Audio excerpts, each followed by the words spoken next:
Hello, in this video we're going to be looking into some past exam GCSE questions on thermistor.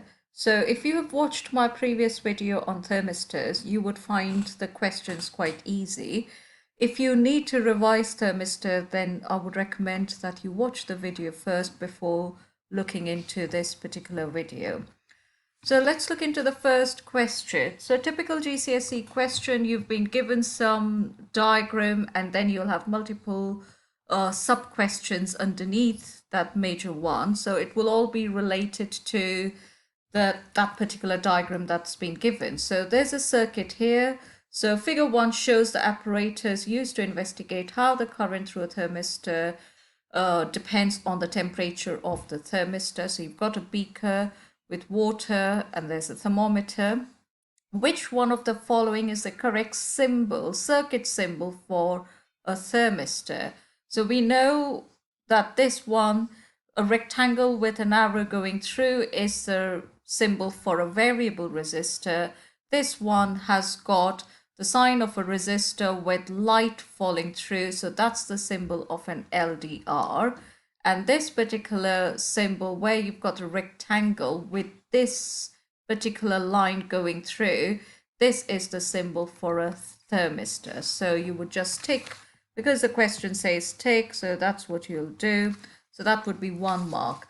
Now this is a typical GCSE question where you've been given a graph. So some kind of graphical analysis is required in this question. So to get a range of results, hot water at 60 degrees was poured into the beaker. The temperature of the water and current through the thermistor were then recorded as water cooled. The result of the investigation are shown in figure 2. So this is your figure 2.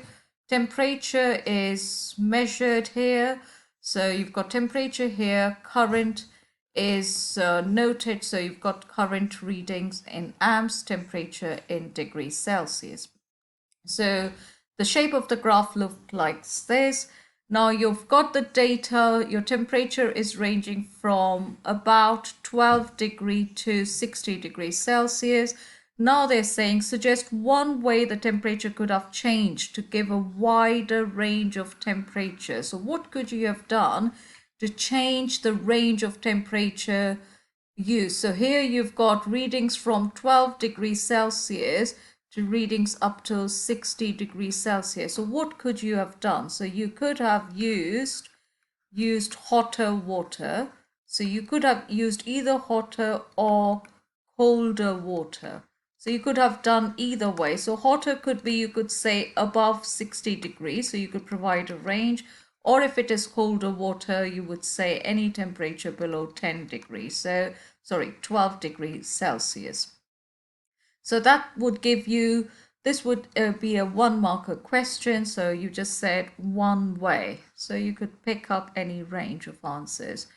Describe how the current, so this is a description answer, but it's still for 1 mark. Describe how the current through the thermistor depends on the temperature of the thermistor. Now, if you'd watched the previous video, it talks about that as the temperature of the thermistor increases, so as the temperature increases, the resistance of the thermistor would decrease, right? So we know that's for the fact. So if the thermistor resistance decreases, therefore the current would increase. Current can easily flow. So this is what you would write for 1 mark. So as the temperature increases, the current flowing through the thermistor increases. So in part 3 of the question, you've got the same graph here.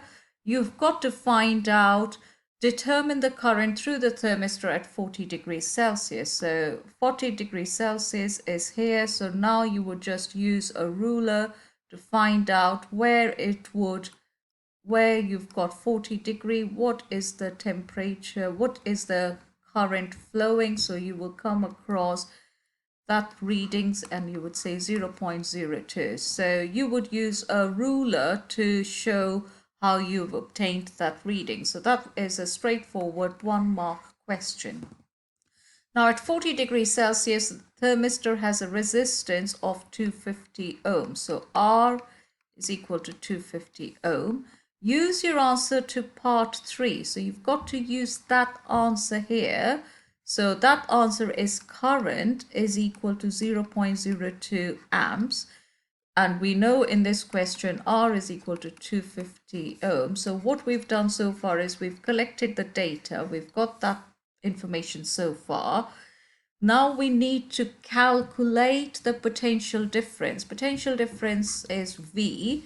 Now we know according to Ohm's law, V is equal to IR. So it's just a straightforward substitution of value. I is equal to 0.02 amps times resistance, which is 250 ohms. Double check the units. The units are all correct.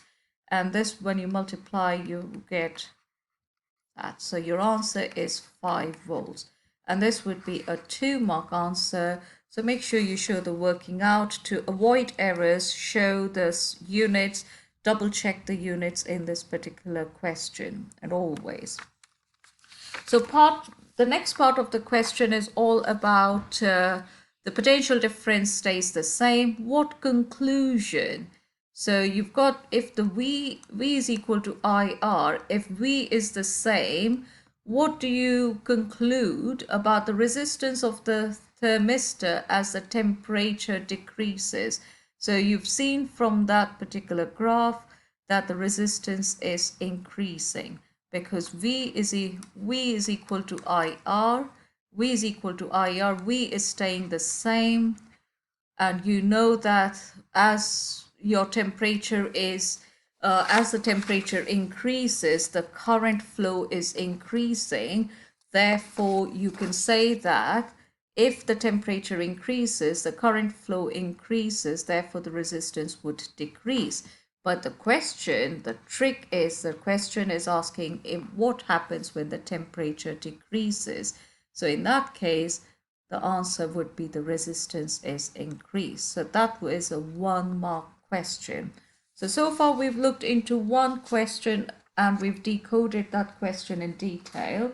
In the next video, I'll start looking into another graphical analysis. So if you need to revisit that thermistor video, please do, because the next question we're going to look into is all about the way the current changes in a thermistor. So thank you for watching.